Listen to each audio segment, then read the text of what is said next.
We can be dream makers, nurturing, compassionate. Nosotros podemos ser más unidos. We can be anything.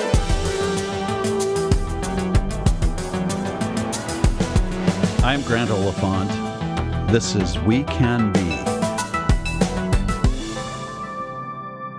The first pictures now coming in from Puerto Rico after taking a direct hit. Hurricane Maria slamming into the island, and as you heard, one official saying the island is destroyed. We can see some of the debris that's come off buildings from all around here. Bits of roof, side walls, balconies, satellite dishes, everything just getting ripped down by winds up to probably 150 miles per hour here in San Juan. This was a worst case scenario. Steve, just a little example. We've been watching that American flag flying over your shoulder there the past few hours, and it was whipping in the wind. Now it is tattered and barely hanging on to shreds.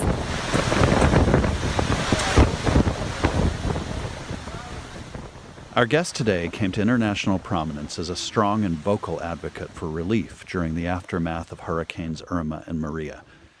Whether in disaster relief efforts or in everyday life, the mayor of San Juan, Puerto Rico, Carmen Yulin Cruz, Yulín as she likes to be known, is not afraid to use her voice to call out injustice when she sees it.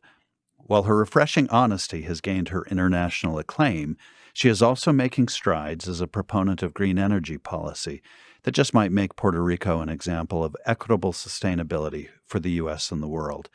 Mayor Yulin Cruz, thank you so much for joining us on We Can Be. Thank you for having me. You are known to the country largely because of what happened in Puerto Rico following the hurricanes. Can you describe for us what happened through your eyes? I spent the night of the 19th at the largest shelter in Puerto Rico. The municipality ran 7 shelters, and there were about 685 people and about 200 employees. We had been told that it was probably going to be about a week before we could get out of the shelter.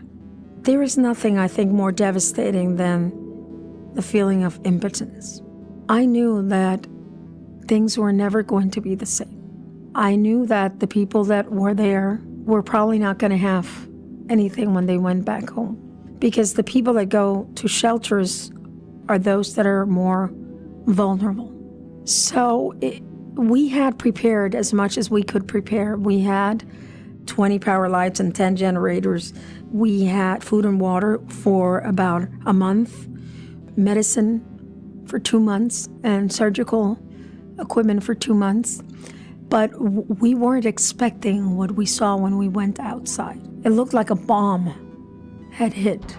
There were more than 30 million trees that were devastated. And look, I spent a lot of time in San Juan in our communities, but all of a sudden I could see poverty naked in front of me. Homes that were made out of wood were there no more. Basketball courts that were made out of steel, it was as if Maria had just crunched them up as if it was a piece of paper and made it into a little ball. It was devastating but eerie at the same time, because there was a very quiet stillness, a deafening silence.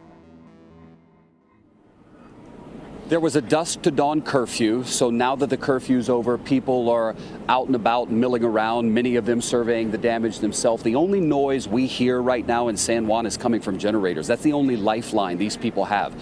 Power is cut. There's no way to communicate. The government is projecting this island could be without electricity for months. Julie knew at a very young age that she wanted to be mayor of San Juan. I asked her about why the city means so much to her and what inspired her to go into public service.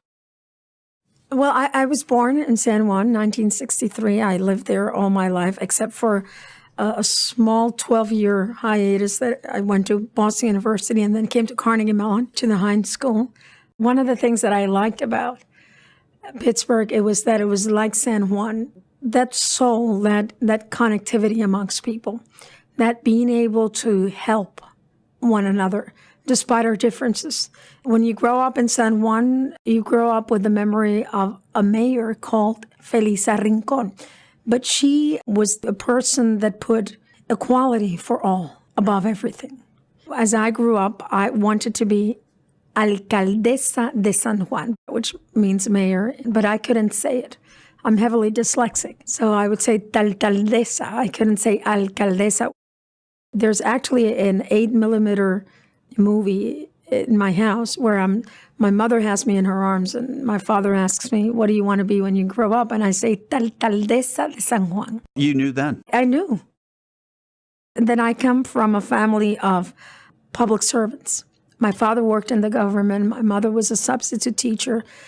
My grandmother, who I think it's one of the most endearing influences in my life, was the daughter of a sugarcane plantation worker. And education was what really helped her claw her way out of poverty. And she instilled in me you have to go to school, because if you get an education, no one will be able to tell you what you have to do.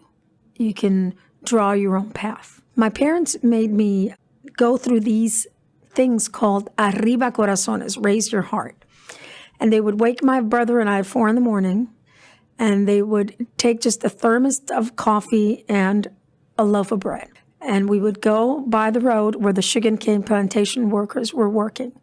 And at 6 o'clock in the morning, when the whistle blew, they would say, okay, just have a sip of coffee and a little piece of the loaf of bread, because that's what they're going to be having. To make you experience what life was like for them.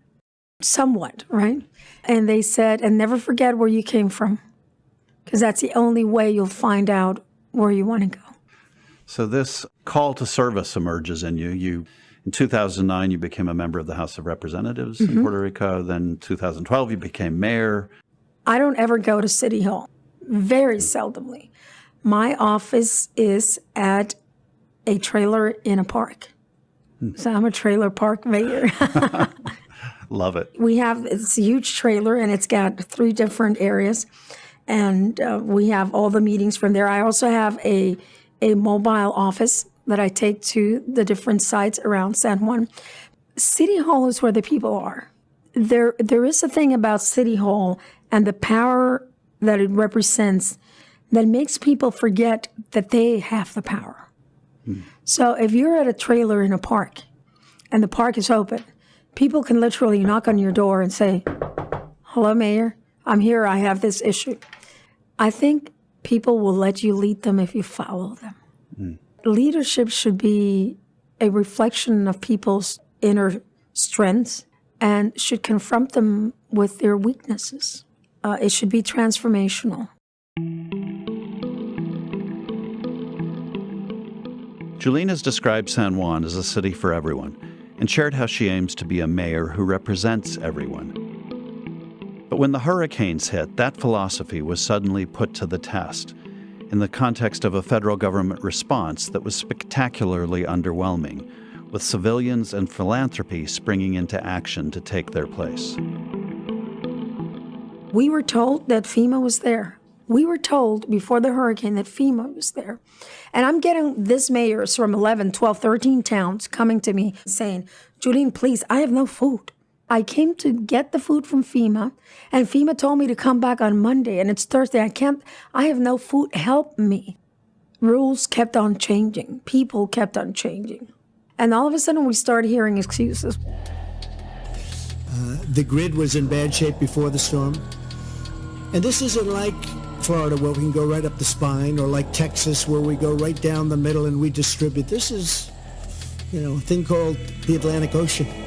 This is tough stuff. It's on an island in the middle of the ocean. It's out in the ocean. This is an island sitting in the middle of an ocean, and it's a big ocean. The AFL-CIO sends us 327 workers. They come in to help, and they're getting to places where the unsurmountable logistical situation that the federal government is saying they cannot handle, they're handling these people with nothing. They're taking care of our sick, not only in San Juan, but they hit 34 communities outside of San Juan. Doctors and nurses, and they're coming back to me and saying, Mayor, but I cannot go to another home outside of San Juan and not have water for these people because they're going to die. We are also praying for the people of Puerto Rico. We love Puerto Rico. Puerto Rico. And we also love Puerto Rico. Listen, I tried to play nice because there was this undertone that if you complained about President Trump, then he wouldn't help you. That was made clear to you. Nobody said it, but, it was in the air. People would say things like, Mayor, this help will get here. But be patient. Help will get here. And then I got 2 texts. One that said, if anyone can read this, we are in Coupe, and my neighbor is running out of diesel for her generator, and she needs it to breathe. Please help us. And then somebody whom I don't know sent me a quote from Rosa Parks. So this is the second text you got? This is the second text I get. It says, the more we obeyed them, the worse they treated us. For heaven's sake, you can put a man in the moon and you can't get water and food 1,000 miles away from the U.S. shore. What's going on? To a part of the United States. Right. What's going on? So what was I supposed to do? I am begging anyone that can hear us to save us from dying.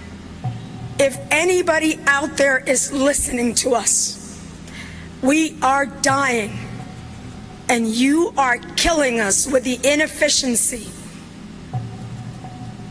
and the bureaucracy. So I am done being polite. I am done being politically correct. I am mad as hell because my people's lives are at stake. As I walk down the hall, people that love me very much, that are very well-intentioned, said, don't do this because you will ruin your political career. And I remember turning around and saying, I will ruin my life if I don't speak up, because you see, it isn't the smiles of the people you get to that keep you up at night. It is the screams that you can imagine of those that you couldn't get to. And I was trashed by the people of Puerto Rico, by the politicians. For being honest about For telling that. They'd say, you are putting in danger the aid of the United States to Puerto Rico. I said, what aid? We're getting nothing. So it's interesting, when Katrina happened and there was pushback from the citizens of New Orleans and the people who were concerned about what was happening there, and the federal government's response was trashed for being inadequate. Nobody said that they were putting in danger the response of the federal government.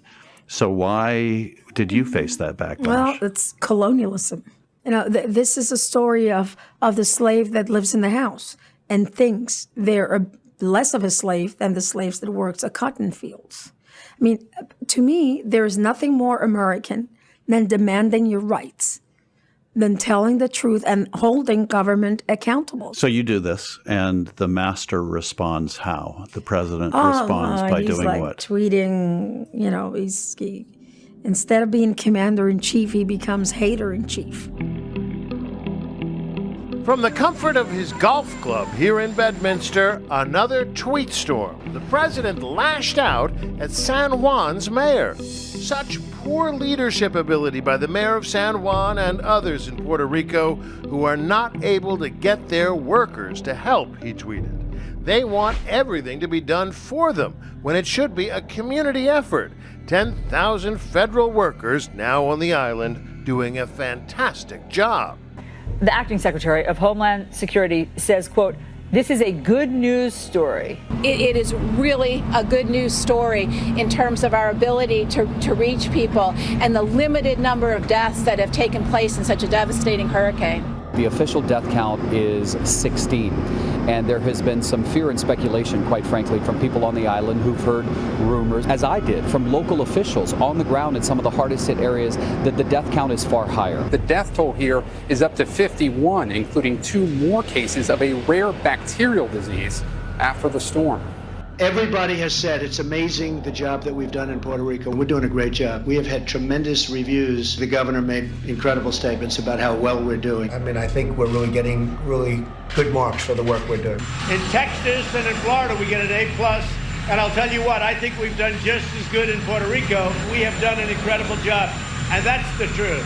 And despite what are now insistent references from this administration, from the president personally, about how great the rescue effort is going, the reality on the ground is something very different, and there has been nobody trying to sound that alarm louder than the mayor of San Juan.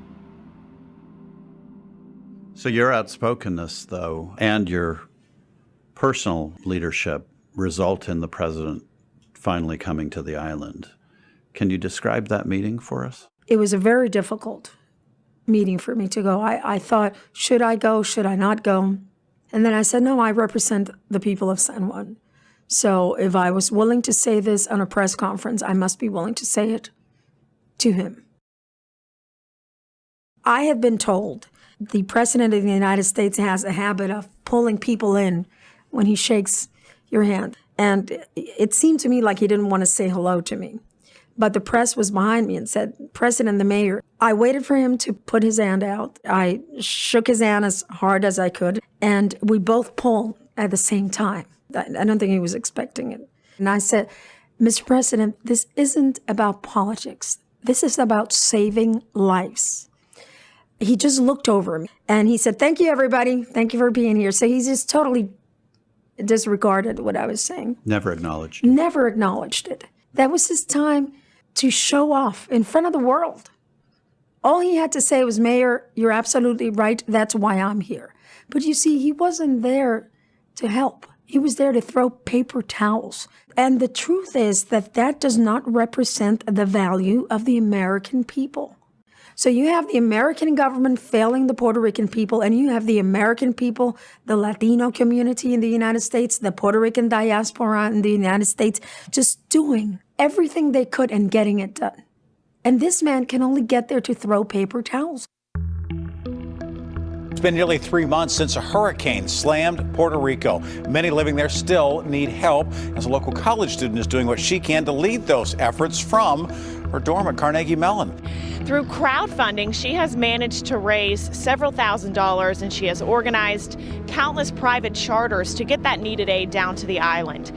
We are bringing down 30,000 pounds of relief aid to people who have still yet to receive any help, and we will be evacuating over 100 patients who need immediate and proper medical attention they cannot receive on the island.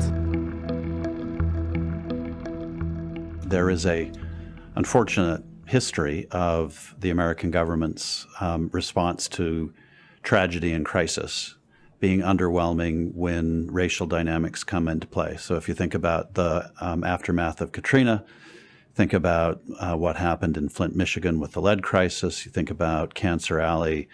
To what extent do you think race was a factor in the underwhelming response to the crisis in Puerto Rico? I think more than racism, it's ignorance, which actually ignorance breeds racism. You know, worse, the moral compass that Martin Luther King spoke to us about 50 years ago. He said, nothing in the world is more dangerous than sincere ignorance and conscientious stupidity. And that's what you found you were up against. You encountered pushback, you shared. Every day still. Even still on the island? Oh, yeah. In fact, people went as far as to say that I was behind the Harvard study. You all knew at 11, nearly 5,000 lives were lost when Hurricane Maria hit Puerto Rico. That's according to a new estimate from Harvard researchers. But the government says only 64 people were killed by the storm. Rows of shoes lined up like tombstones in a graveyard, placed just outside the Capitol building in San Juan to mark the death toll in Puerto Rico from last year's brutal hurricane season as the island braces for the start of a new one. The memorial visualizes the discrepancy between the official death figure of 64 given by the federal government and the much larger 4,645 deaths estimated by Harvard University. When people want to live in darkness, a spark of light will send them running. And the governor's tried to now say, well, it wasn't as good as it should have been. Well, no kidding, Sherlock. He complains about the Harvard study. He says it's not scientific. And he goes see the memorial. Well, you can't be on both sides of history. You have to pick a lane. You've decided as one way of moving past this and responding to it still is to try and steer the island in the direction of renewable energy. Yes. What takes you down that path? First of all, it was evident that we could have done much better in the days and weeks and months afterwards if we could have had a clean and green energy system. We still have places in Puerto Rico that 280-something days after Hurricane Maria do not have any electricity. And I've taken on the mantra in San Juan of looking for permanent solutions to recurring problems because, in fact, we are an island surrounded by water. Climate change is real, and other hurricanes will come stronger and closer, and we will confront this situation. So I don't want to rebuild things because rebuilding kind of implies that things were okay before. I want to transform things. Puerto Rico has the potential to make great strides in the green energy arena. In fact, there is a trend toward green energy around the country, and the cities that fully embrace its possibility are the ones that will be poised to lead into the next generation. Yulín spoke at Carnegie Mellon University's Energy Week. This is what power is about. It's about ensuring that we all have access to things that can help us transform our way of life. It's about ensuring that the government is there to build platforms of transformation. We, unfortunately, must use the experiences of Irma and Maria to transform and to ensure that everyone has access to energy that is renewable, that is clean, that provides jobs, and that helps cities to transform. Moments like this bring out horrible things in people. We saw a lot of that in the wake of Irma and Maria. But they also bring out excellence and beauty and instances of inspiration. Were there any key moments like that for you? At a moment in time, 320 AFL-CIO workers took one or two United Airlines flights and came down to San Juan and spent 2 weeks sleeping in cots and eating the same food that our refugees were eating. Nurses not only helped us and tended to our wounds, but came back to the United States and became advocates for the people of Puerto Rico. Because of the help of the people of New York City and Mayor Bill de Blasio, we had a group of people from emergency management that helped us set up a distribution system. We didn't know how to do it. Because of the help of Congressman Luis Gutierrez and ex-political prisoner Oscar Lopez Rivera and Mayor Rahm Emanuel from Chicago, we get our first cargo. The human spirit has to rise real high when there's darkness and sorrow all around you. That light that really was a spark in the darkness, it continues to be there. I often wonder at night, how much more are we going to have to endure before we're treated like humans, before we're treated with dignity, before the structured environment that allows for this neglect to take place is lifted from us. This should never happen. And whatever went wrong here, and whatever went wrong in Harvey and Katrina and Sandy, we need to fix it once and for all. I can't put solar power in every home because I don't have the money to do it. But, I continue to hope that people out there, companies out there, seeing what we have endured and know that we're willing and able to overcome. Because it has been the diaspora, the Puerto Rican community in the United States and world, and the American people that have given us hope. Yulín, the name of this program is We Can Be, and we typically end by asking our guests to complete that sentence for us. When you think about what we might yet be, what we can be, how do you want us to end that sentence? We can be united in a common purpose to lift up humanity to levels never seen before. Dreams can come true if we dare to tell the truth. As an American, I am frankly ashamed of the U.S. government's stunningly inadequate response to its own people in Puerto Rico after the devastation of not one but two massive hurricanes. But it makes me proud to see people and officials who will still speak out bravely. Voices that speak truth to power are positive forces for our world, and Mayor Cruz embodies that. At a moment of great need, she is using her position and voice to speak out when the vulnerable are in need, and she owns her words and actions as too few seem to do these days. Yulín maintains that there are people who do everything for a calculated political motive, and that her motive is a human motive. Keeping that human motive as reason for our own actions in our everyday lives and in our political arenas may just be the key to building a more equitable society. Making the health and safety of everyone our priority, and recognizing the inalienable rights and value of each and every human being should be tenets we all share.